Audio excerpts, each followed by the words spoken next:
You fucked around with your vote, now it's time you found out. Am I the asshole for cutting off my sons financially after they voted for Trump?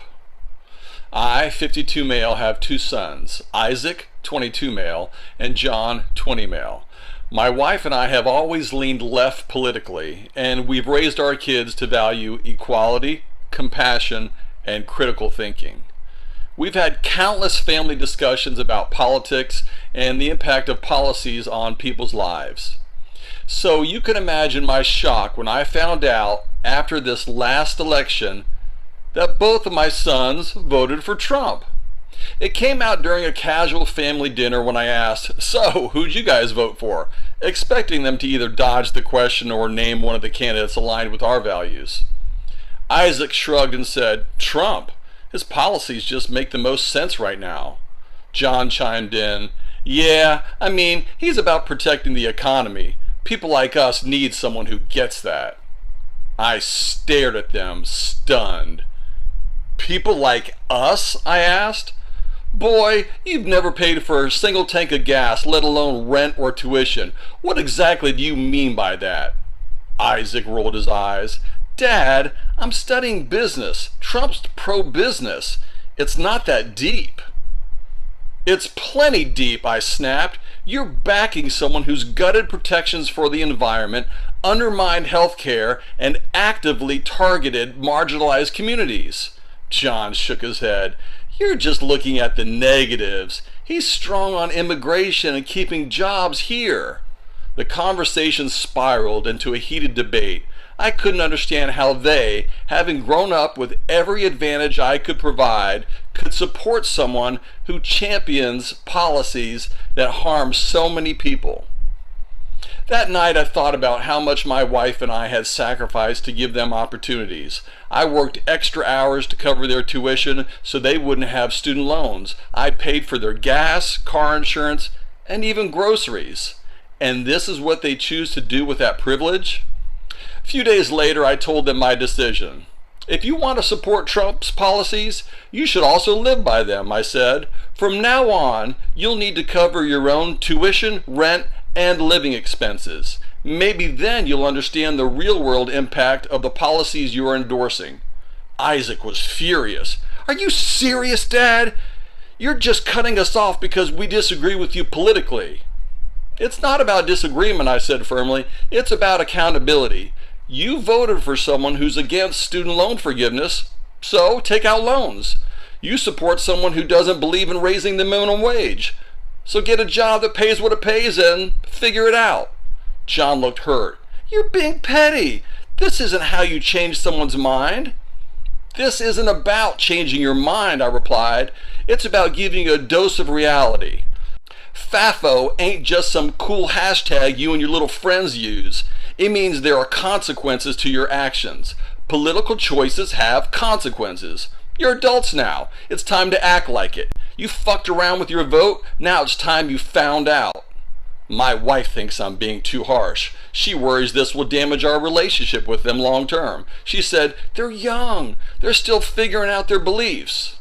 "Beliefs have consequences," I told her. "They made a choice, now they'll learn what that choice means."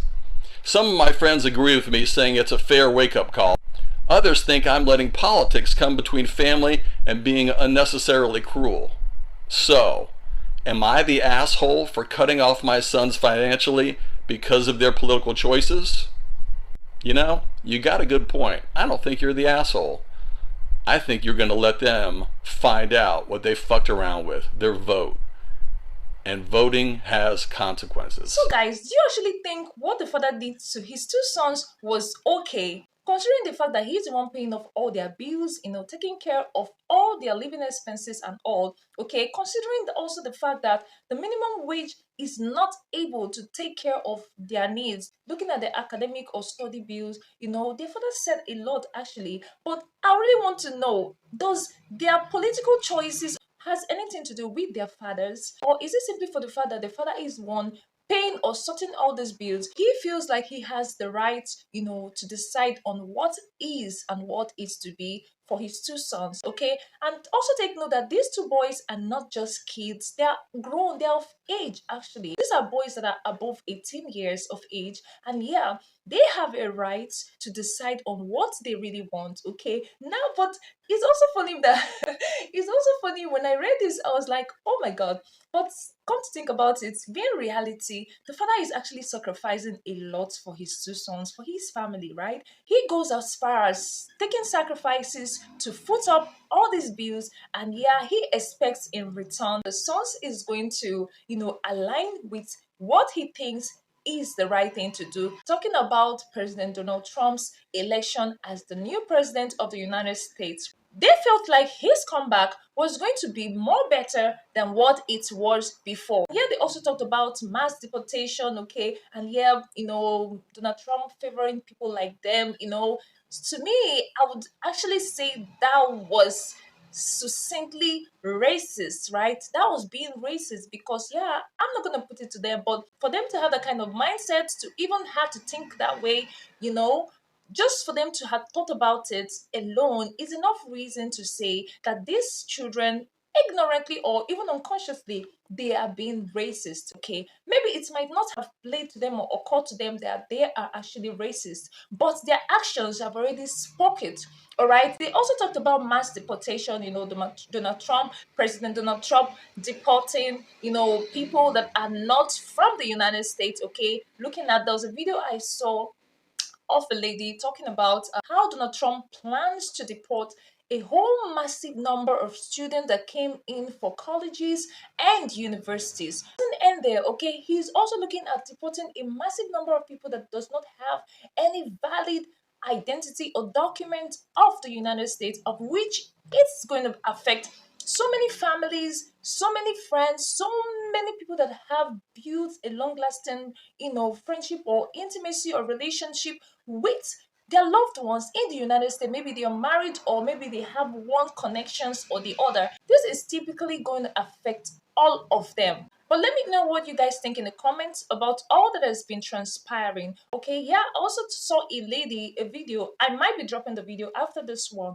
Okay, yeah, maybe in the next subsequent video, I will be dropping that. This particular lady was actually retired. She was actually retired from her job. Okay, yeah, she said she was working under the federal government treasury. All right, and yeah, she said, according to her, that she was one of the top performing treasury when she was working. Okay, and yeah, according to her, she also said that she voted for Donald Trump, for President Donald Trump, but he ended up retiring them from their livelihood. Okay, they never saw it coming, they never knew this was going to happen. Right now, this is not about being colored or being white, okay, because that particular incident by Donald Trump hits both the colored and the white people. Okay, yeah, it was not just a white or black situation right here, because almost every part of the race got affected, okay, if they were actually working at that point, because they had to really drop a number of people that were working at that time. All know that a lot of Americans right now do not like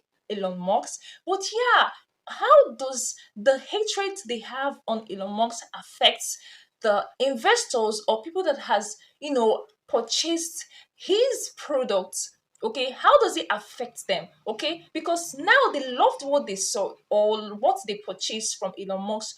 It was their personal interest to have gotten such, or to have gotten, talking about the Tesla cars and all his SpaceX and investment and all of that, a lot of Americans are subscribing to.